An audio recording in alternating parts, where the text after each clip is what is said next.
Hello and welcome to my YouTube channel inter economics और मैं आपका ऑनलाइन टीचर राकेश खत्री।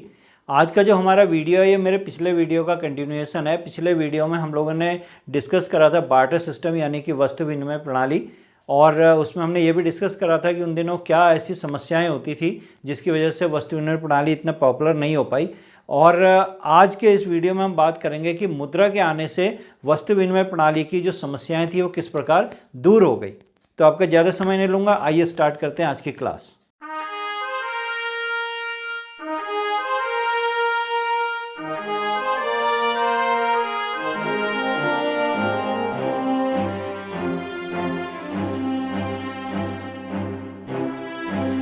तो शुरू कर रहे हैं आज का ये लेसन, और आज के लेसन को शुरू करने से पहले वस्तु विनिमय की जो समस्याएं थी उनको एक बार हम रिवाइज कर लें हल्का सा। तो यहाँ पर जो थी 6 समस्याएं थी: दोहरे संयोग का अभाव, क्रय शक्ति संचय की कठिनाई, मूल्य का कोई मापक ना होना, वस्तु की जो इकाइयाँ थी वो छोटी बड़ी नहीं हो पा रही थी, मूल्य का हस्तांतरण नहीं हो पा रहा था, भविष्य में भुगतान कैसे होगा ये सब नहीं हो पा रहा था। तो ये सारी चीज़ें मुद्रा के आने से कैसे सही हुई, आइए शुरू करते हैं एक एक करके। सबसे पहली समस्या दोहरे संयोग का अभाव। तो ये जो दोहरा संयोग था ये आप पहले ही समझ चुके हैं। अब उसको हम आगे देख रहे हैं कि इससे क्या हुआ मुद्रा के आने से। तो मुद्रा जो था अब विनिमय का माध्यम मुद्रा हो गया। पहले क्या था, एक वस्तु थी उसका विनिमय दूसरी वस्तु से होता था। अब क्या हो गया, बीच में मुद्रा आ गया। पहली वस्तु है उसका विनिमय पहली मुद्रा जो है उसका विनिमय मुद्रा से हो रहा है, और फिर उस मुद्रा का विनिमय दूसरी वस्तु से हो रहा है। तो ये आसान हो गया। अब हमारे पास ऑप्शन है, हमें कोई बंदिश नहीं है कि हम किसी संयोग विशेष का इंतजार करते रहें। हमें जब आवश्यकता होगी हम अपनी एक वस्तु बेच के मुद्रा रख लेंगे, और जब आवश्यकता होगी उस मुद्रा से दूसरी वस्तु ले लेंगे। आसान हो गया। दूसरा जो है वो है क्रय शक्ति का संचय न होना।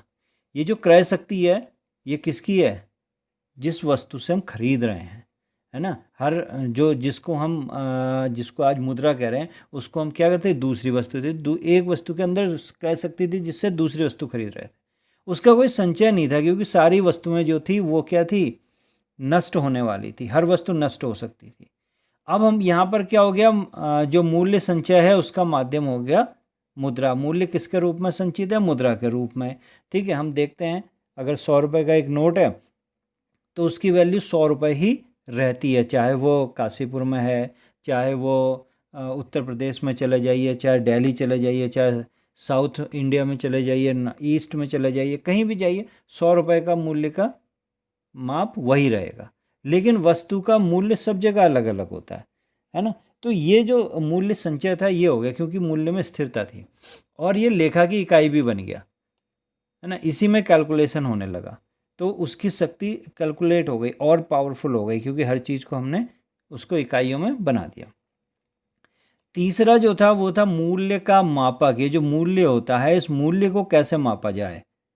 ठीक है, अभी जैसे मैंने कहा कि सब चीज़ों का मूल्य अलग अलग है, तो उसको कैसे मापा जाए, है ना। किस आधार पे मूल्य को मापेंगे, क्योंकि वस्तु हमने पहले कहा कि हमें कुर्सी के बदले चावल चाहिए, तो कैसे मूल्य निकलेगा, कितनी कुर्सी के बदले कितना चावल, है ना, या एक कुर्सी के बदले कितना चावल। तो कैसे ही इस मूल्य की गणना होगी, ये बड़ा मुश्किल था।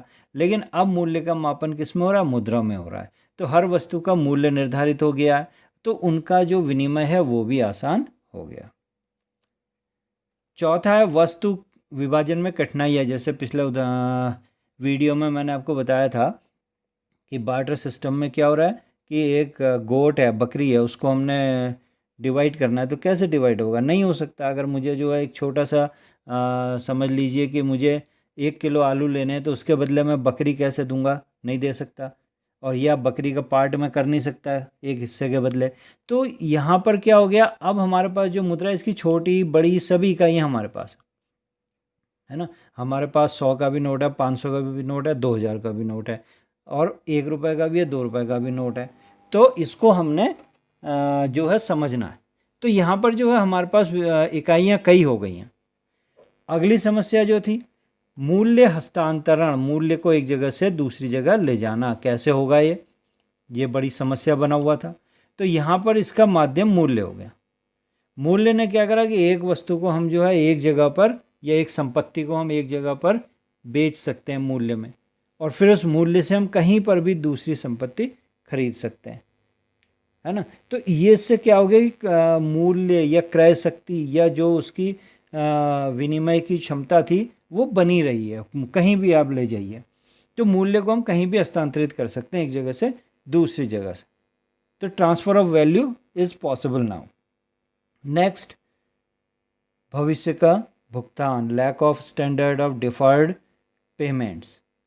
तो ये जो समस्या थी कि भविष्य में भुगतान कैसे होगा, आज भविष्य का मतलब आने वाले समय में, है ना। बहुत सारे अब तो व्यापार तो आजकल सब ऐसा ही हो रहा है कि हम आज चीज़ ले लेते हैं, उसका भुगतान बाद में कर देते हैं। कई जगह आपने देखा होगा EMIs बन गई हैं, चीज़ों की डाउन पेमेंट कर ली कुछ और बाकी EMI बना दी। तो ये जो भविष्य के भुगतान है ये कैसे होंगे, तो इसमें मूल्य में स्थिरता होने के कारण मुद्रा को माध्यम बनाया गया। ये इस चीज़ का ध्यान रखना, मूल्य में स्थिरता। आप किसको आधार बनाएंगे, जो खुद स्थिर रहेगा उसी को तो आधार बनाएंगे। तो मूल्य में स्थिरता है, तुलनात्मकता के रूप में अगर तुलना की जाए मुद्रा की, तो सबसे ज़्यादा जो स्थिरता मूल्य में मिलेगी वो मुद्रा के मूल्य में मिलेगी, है ना। तो इसलिए मुद्रा को हमने तुलना बना ली। अब आप कहेंगे कि साहब थोड़ा बहुत इन्फ्लेशन हो जाता है, वैल्यू डाउन हो जाती है, तो उसको हम इंटरेस्ट से या ब्याज दे करके उसको हम रिकवर कर लेते हैं। तो ये इस तरीके से जो भविष्य के भुगतान थे इसका भी माध्यम बन गया। तो ये था आज का छोटा सा टॉपिक, जल्दी भी ख़त्म हो गया। पिछला आपने समझ लिए थे कि समस्याएं क्या हैं, और उन समस्याओं को आज आपने देख लिया कि मुद्रा के आने से वो कैसे हल हो गई।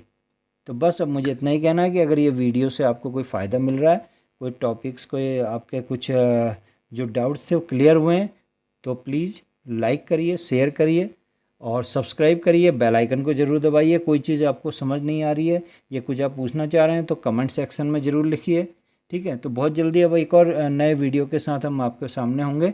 Until then take care, corona से बच के रहिए, स्वास्थ्य का ध्यान रखिए, stay safe, stay healthy and continue your studies. Okay, bye.